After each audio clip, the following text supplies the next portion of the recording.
ফেলো করি মাকো তেল তুমি কি আমার পর। 26,000 যাদের চাকরি চলে গেছে তাদের হাতে বাটি ধরিয়ে দিয়েছে, অর্থাৎ আল্লাহকে নাম পার দে দে বাবা ধরিয়ে দিয়েছে। অর্থাৎ মমতা ব্যানার্জির বেলুন ফুটো হয়ে গেল। যারা প্রকৃত মেধা তাদের জীবন জীবিকা আজকে পথে বসলো একমাত্র এই ডাইনি মুখ্যমন্ত্রীর জন্য, একমাত্র চাকরি খেকো এই মুখ্যমন্ত্রীর জন্য। হ্যালো, অ্যাডভোকেট আলী আফজল বলছেন?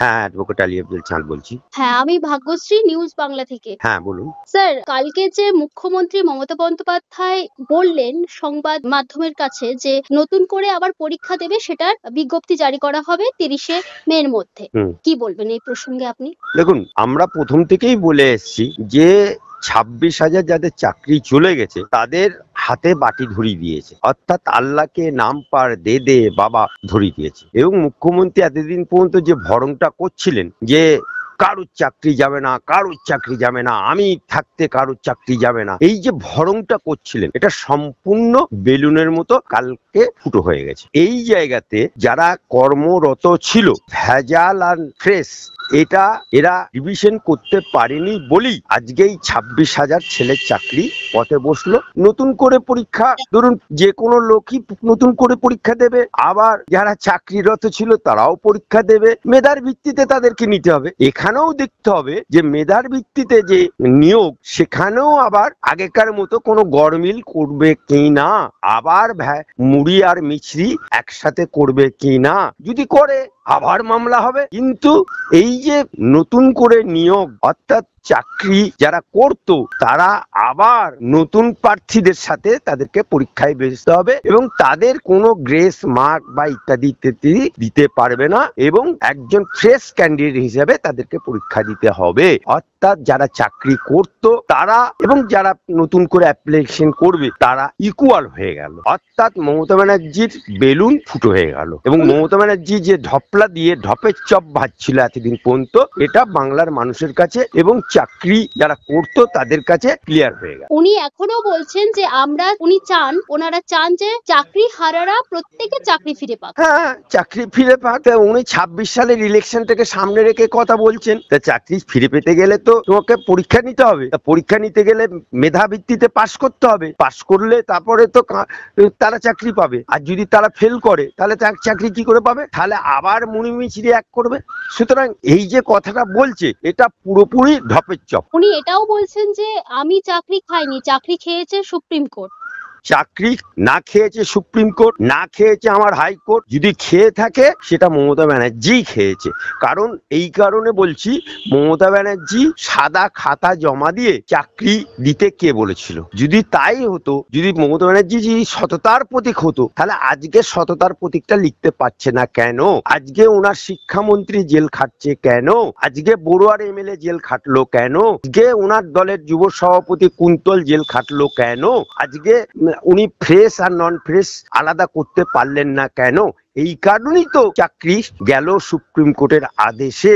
আজকে যখন আমার মহামান্য হাইকোর্ট বলেছিল যে তুমি ফ্রেশ আর নন ফ্রেশ, অর্থাৎ মুড়ি আর মিছরি আলাদা করে দাও, তুমি তো করতে পারোনি। আজকে টাকার বিনিময়ে চাকরিটা দিয়েছে কে? টাকার বিনিময়ে চাকরি কি সুপ্রিম কোর্ট দিয়েছে না হাইকোর্ট দিয়েছে? টাকার বিনিময়ে চাকরি দিয়েছে তো তুমিই তো, তোমারই তো শিক্ষামন্ত্রী জেল খাটছে পার্থ চট্টোপাধ্যায়, তোমারই তো শিক্ষামন্ত্রীর ঘনিষ্ঠ অপার বাড়িতে টাকা গোনার জন্য মেশিন আনতে হয়েছিল, তোমারই তো দলের যুব সভাপতি কুন্তল, তোমারই তো বড়ুয়ার মুর্শিদাবাদের এমএলএ ধরা পড়লো।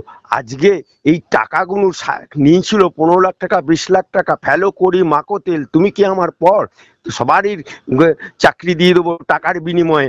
আর যারা মেধার ভিত্তিতে চাকরি পেলো তারাও এর সাথে মুড়ি মিছরি এক হয়ে গিয়ে আজকে যারা প্রকৃত মেধা তাদের জীবন জীবিকা আজকে পথে বসলো একমাত্র এই ডাইনি মুখ্যমন্ত্রীর জন্য, একমাত্র চাকরি খেকো এই মুখ্যমন্ত্রীর জন্য। স্যার বলছিলাম, উনি তো এখনো পর্যন্ত রিভিউ পিটিশনের আশ্বাস দিয়েই যাচ্ছেন। আরে নোটিফিকেশন হয়ে গেলে রিভিউ পিটিশনের আর কি প্রয়োজন? এটা হচ্ছে দোগলার বাচ্চার মতো কথাবার্তা। অর্থাৎ চোরকে বলছে চুরি কর আর গৃহস্থকে বলছে সাবধান হ, এটা ললিপপ ঝোলানো। স্যার আমি একটু অন্য প্রসঙ্গে আসছি। এই মুহূর্তে আমরা দেখতে পাচ্ছি যে উদয়ন গুহ উনি কিন্তু একটা বিস্ফোরক মন্তব্য করেছেন উনি বলছেন যে কেউ আগে চা বিক্রি করতেন, এখন সিঁদুরের ব্যবসা করছেন। হয়তো উদয়ন গুহ ফ্যামিলির কেউ এর আগে চা বিক্রি করতো, সে এখন আগামী দিনে সিঁদুরের ব্যবসা করবে, সেই জন্য উনি কথা বলে। কারণ যে আম খায় তার আমের ডেকুর ওঠে। কারণ উদয়ন গুহ তো ফ্রেশ লোক না, উদয়ন গুহ পরিবারটা হচ্ছে ফ্রড ব্লকের, অর্থাৎ কমিউনিস্ট পার্টি ফ্রড ব্লক, অর্থাৎ নেতাজি সুভাষচন্দ্র বোসের ফ্রড ব্লক। সেই নেতাজির আদর্শ মেনে ফ্রড ব্লক তৈরি হয়েছিল।